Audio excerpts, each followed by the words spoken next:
Yo, what's going on, guys? It's your boy the one, and as you've seen in my last video, I'm absolutely in love with Sword of Convallaria. I'm super excited to play the game. It will be releasing in a matter of 4 to 5 days at the time of this recording. And like all gacha games, before the game launches, what people want to know is who to reroll for, or who are the best units to keep an eye out for at the start of the game's launch. So in this video, we'll be talking about it. Let's get it.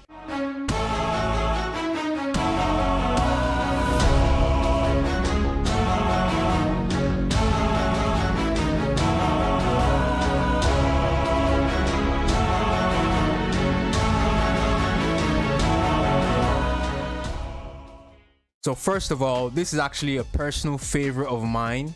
The first unit we'll be talking about is Dantalion. Now, players that are looking for a powerful damage dealer with a unique skill set need to look no further than Dantalion. He has one of the highest stats in the game, and he offers both close range and ranged combat capabilities, making him really valuable on any team. His main trait is called Path to Kinship, and with Path to Kinship, Dantalion's own HP, attack, and defense are increased whenever a character is defeated on the battlefield, and he recovers his own HP and restores energy, so he is self-sufficient as well. He's well-rounded. He has well-rounded offensive options. His normal attack, White Sword, gives him a long reach, allowing him to hit enemies 2 squares away, and this gives him an advantage, granting him, great flexibility in battles. And also, White Sword is not restricted by positioning, which enhances his adaptability. Next, his next skill, Unsheathed. It deals a burst of magic damage before his physical attack, making him a potent threat against shielded enemies. And this skill also inflicts a vulnerability debuff on the target, increasing the damage they take from your entire party for 2 rounds. So this is really nice. And obviously by doing this, he lets you deal devastating follow-up attacks. Also, for crowd control situations, Dantalion's Endless Dawn is a massive game changer, as this skill unleashes a combined physical and magic attack on a single enemy while simultaneously damaging enemies behind them in a 9 square radius.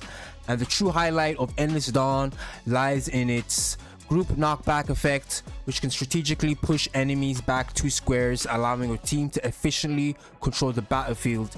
Also, Endless Dawn dispels 1 buff from the target, adding another layer of utility to Dantalion's arsenal. So he's such a great unit in my opinion.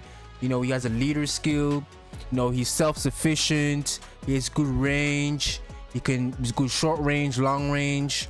He can buff himself, like he's just insane. And honestly, I'm gonna be re-rolling for him. I'll probably reroll for him on his banner, and then I'll probably buy the selector pack, and we'll go from there to try and build a team for him. But yeah, he's by far my favorite character in the entire game. I just love his design and the way he looks. Okay, so the next unit we'll be talking about here is Beryl. Now, Beryl is a very powerful magic damage dealer. She's a crucial character for any team with exceptional DPS potential, good AoE attacks, and with AoE attacks it really be useful in PvE content. Beryl does devastating spells upon her enemies with Boom and Wall of Flame. Her passives generates energy recovery for consistent damage output, and additionally her recommended reaction skill enables her to avoid being killed instantly by a sniping enemy or a sneaky assassin. Alright, and her main trait is called I'm a Genius. And with this, her magic attack is enhanced, and at the start of the turn it grants Beryl a chance to gain 1 buff and restores energy. And beyond the impressive damage output, Beryl offers really good versatility, which is really important in gacha games in general, having units that have that versatile. She also possesses area of effect healing for spot support, and buffs to enhance her team's overall performance. And her true strength lies in her multi-hit magic attacks, as these attacks grant multiple chances for critical hits, maximizing your damage output. And with this, Beryl, puts herself at the top of the tier with other top tier DPS units in the game, allowing her to dominate the early game as one of the few mages available. And Beryl's arrival at the late game provides much needed magic damage output, making her a must-have character when the game launches globally. So I would keep an eye out definitely for Beryl. And the next unit we'll be talking about is Cole. Now, Cole's main trait is called Killer Instinct, and with this, he's able to gain increased jump, enabling her to leap across trenches. And if there are no allies nearby, her physical attack and crit rate increase, and she gains Act Again after executing an active attack on the enemy from the side or behind and successfully defeating the target. So Cole shines in early game thanks to her good mobility, burst damage, etc. She's able to dispel debuffs as well, and her high damage output and swift movement make her a really formidable force when you're facing waves of enemies. But if you are facing a boss with like a lot of health, it would be a challenge, as she won't be able to take advantage of her main trait effectively. So, but she is a good unit as well, so I keep an eye out for her also. Next is Inana. I think that's how you pronounce her name. But her unique support utility kits, make her a really good asset to both the Kingdom of Iria and the Sword of Convallaria teams, as she is the only legendary healer available for these factions at global launch.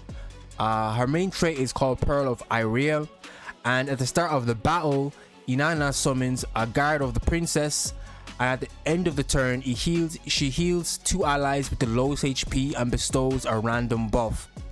Also, her core skill, Princess's Prayer, provides both a powerful heal and damage buff, making her adaptable to various situations also. And the skill lets her allies to act again, which is insane, being able to act again, and it opens a barrage of other possibilities, like doing more damage, running away to safety, casting another spell, healing, whatever, etc. And occupying the safer backline position, Inana benefits from her high magic defense stat and the reaction skill, which significantly reduces incoming single target attacks. She also possesses a Free of the Princess skill for potent group healing with self-survivability utilities to ensure she can heal others safely. So pretty much in conclusion, with Inana, all the sustainability, the buffs, the healing, she's just an insane unit. And like I said earlier, for the Kingdom of Iria and the Sword of Convallaria teams, I think she's going to be insane and a must-have if you're going to be running those team comps. And also the final unit you should keep an eye out for or reroll for on launch for Sword of Convallaria is Gloria. Now with Gloria, in pretty much in every rendition of the game, she has been the pickup banner pretty much, or for the game in the if I can speak, in the closed beta tests and all the beta tests, she was pretty much the main unit that you could summon for. I do think she will be getting her at launch as the first banner. It just makes sense.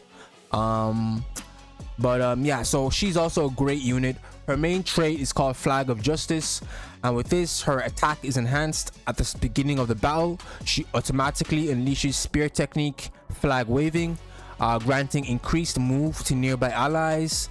She gains the Flag Waving buff for herself, enhancing the attack and defense of her surrounding allies.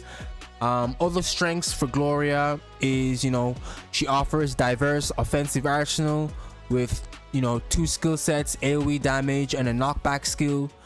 This makes her a damage dealer with excellent crowd control potential. And her Watcher profession, grants her strong defenses against destroyers. She also stands out with her Vow of Justice, which gives her a big bonus to allies.